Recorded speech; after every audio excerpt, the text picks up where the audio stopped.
আসসালামু আলাইকুম এভরিওয়ান। আজকের পর্বে আমরা ৩ নম্বর অঙ্কটা দেখব। দেখো কি বলছে, নিচের হিসাবগুলোর কোনটির গুণফল গুণ্য অপেক্ষা ছোট। তাহলে এই অঙ্কটা করার জন্য আমাকে কি করতে হবে, এই যে তিনটা গুণ দিয়েছে ক, খ এবং গ, তো বলতেছে যে কোনটার গুণফল, তো গুণ করে যেটা পাই সেটা গুণফল। এই গুণফলটা গুণ্য অপেক্ষা ছোট। গুণ্যটা কি, যেটা আমরা যেটা দ্বারা গুণ করি সেটাকে গুণ্য বলা হয়, মানে এটা হচ্ছে গুণ্য, এটা হচ্ছে গুণক। তুমি চেঞ্জ করে দিতে পারো, এটাকে গুণ্য, এটাকে গুণক বলতে পারো, সমস্যা নাই। তো নর্মালি অ্যাজ ইউজুয়াল আমরা প্রথমটাকে গুণ্য বলি, দ্বিতীয়টাকে গুণক বলি, সমস্যা নেই, প্রথমটাকেও গুণক বলতে পারবা। তাহলে এটা গুণ্য, এটা গুণক। তাহলে গুণফল করলে কোনটা এই যে গুণ্য আছে গুণ্যকের চেয়েও ছোট হবে এই তিনটের মধ্যে, সেটা আমরা দেখব। চলো আমরা এটা শুরু করে দিই। তাহলে প্রথমে আমরা যে কাজটা করব, এই প্রত্যেকটা গুণ করে দেখব যে কোনটার গুণফলটা গুণ্য অপেক্ষা ছোট হচ্ছে। তাহলে প্রথমে আমরা ক নম্বরটা গুণ করি। চলো তাহলে আমরা এখানে লিখি যে এখানে ক নম্বরটা দেখতে পাচ্ছি যে কি আছে এখানে, দেখো যে ৩.২ এর সাথে গুণ করে দিব আমরা ৩.২, এভাবে তো আমরা গুণ করি। তাহলে যদি গুণ করে দিই তাহলে কত আসে দেখি। ক নম্বরটা করতেছি, ২ দুগুণ ৪ এবং এটা কত হবে ৩ দুগুণ ৬। গুণের সময় তো দশমিক আমরা কাউন্ট করি না, তাহলে এখানে শূন্য দিব, কারণ একক দশক দ্বারা গুণ করবো, এই জন্য এককে শূন্য, দশক থেকে লেখা শুরু করবো। ৩ দুগুণ ৬, এটা ৩ তিরিকে কত হবে ৯। তাহলে এইটা যদি এখন আমরা যোগ করে দিই তাহলে এটা গুণফলের রেজাল্টটা পাবো আমরা। তাহলে এখানে পাচ্ছি ৪, এখানে পাচ্ছি ৬ দুগুণ ১২, ২ হাত থাকে ১, আর হচ্ছে ৯ আর ১ কত হচ্ছে ১০। তাহলে দেখতেছি এখানে এক দশমিকের পরে একটা সংখ্যা, এখানে একটা, তাহলে দুইটা সংখ্যা, তাহলে এখানে একটা দুইটার পরে দশমিক দিব। তাহলে আমাদের এখানে গুণফল কত আসছে 10.24। এইটা কি গুণ্য 3.2 এর চেয়ে কি ছোট? এটা কিন্তু ছোট না। এটাকে আমাকে বলছে প্রশ্নে যে নিচের হিসাবগুলো কোনটির গুণফল গুণ্য অপেক্ষা ছোট। তাহলে আমরা প্রথমটার যে হিসাবটা করছি এইখানে দেখতে পাচ্ছি যে এইটার গুণফলটা গুণ্য অপেক্ষা ছোট নয়, এটার গুণফল কি গুণ্য অপেক্ষা বড়। তো তোমরা এই কথাটা লিখবা যে এই যে ক নম্বরের গুণফলটা গুণ্য অপেক্ষা বড়, এটা আমরা পেয়ে গেলাম। দেন আমরা যে কাজটা করব, আমরা যদি এবারে খ নম্বরটা দেখার চেষ্টা করি যে খ নম্বরটার গুণফল কত আসতেছে দেখি। তো খ নম্বরে আছে আমাদের দেখো 0.97, এর সাথে গুণ করব কি 0.97।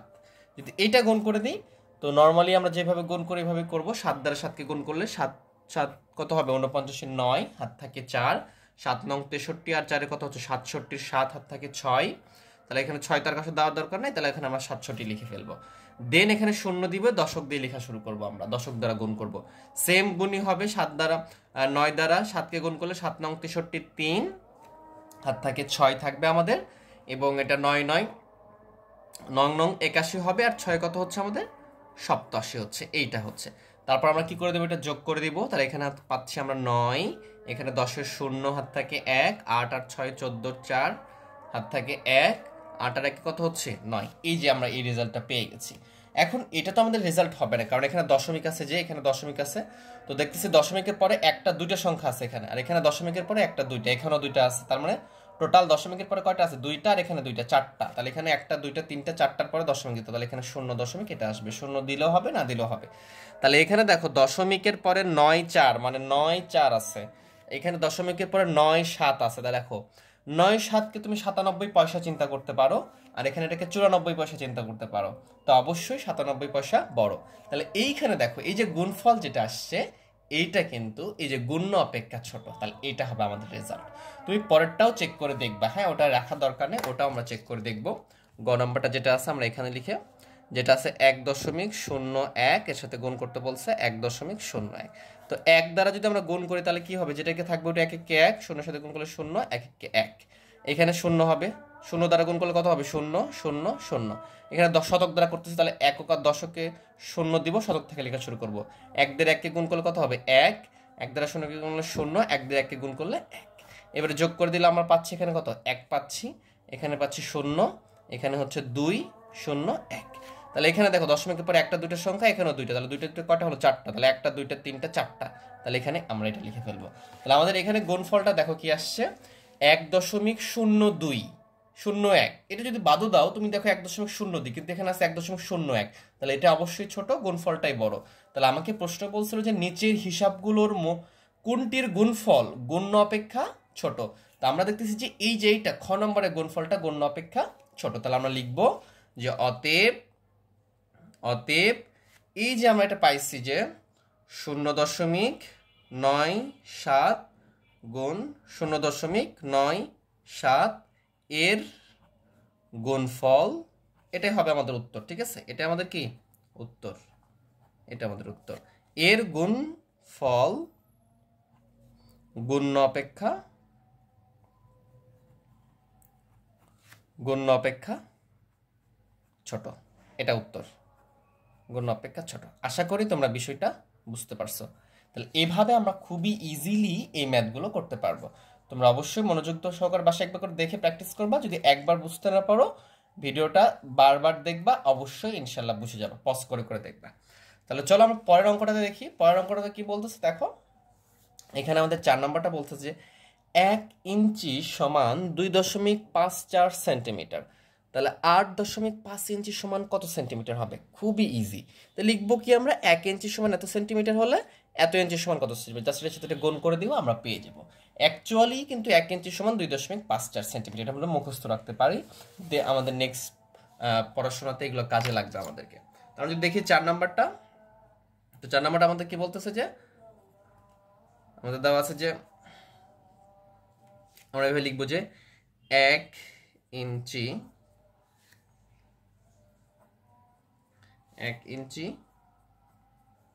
সমান 2.54 সেন্টিমিটার, যেটাকে সংক্ষেপে আমরা সেমি লিখি। ঠিক আছে, 8 সেন্টিমিটার। এখন বলতেছে যে 8.5 ইঞ্চি। তাহলে আমরা লিখতে পারি যে অতএব যদি 8.5 ইঞ্চি যদি হয়, এই 8.5 ইঞ্চিকে বলছে কত সেন্টিমিটার হবে, এটাকে সেন্টিমিটার প্রকাশ করতে বলছে। তাহলে 1 ইঞ্চিতে যদি এত হয়, তাহলে 8.5 ইঞ্চি সমান কত হবে? অবশ্যই এটার চেয়ে অনেক বেশি হবে। এই জন্য কি করবো আমরা, 2.54কে আমরা 8.5 দ্বারা গুণ করে দেব। তাহলে এই যেটা চলে আসবে, এটা হবে আমাদের টোটাল অ্যান্সারের সেন্টিমিটার। এটা যদি গুণ করে দাও, তাহলে এই যে গুণের প্রসেসটা প্রথম পর্বে তোমাদেরকে দেখিয়েছি, যদি ক্লাসটা করে না থাকো অবশ্যই করবা। সেখানে কিভাবে এই যে দুই পাশে দশমিক থাকলে যে কিভাবে গুণ করতে হয় এটা তোমাদেরকে দেখাইছিলাম। এখানে এটাকে 254 মনে করবা, তার সাথে এখানে 85 মনে করবা, দশমিক বাদ দিলে এর সাথে এটা গুণ করে দিবা।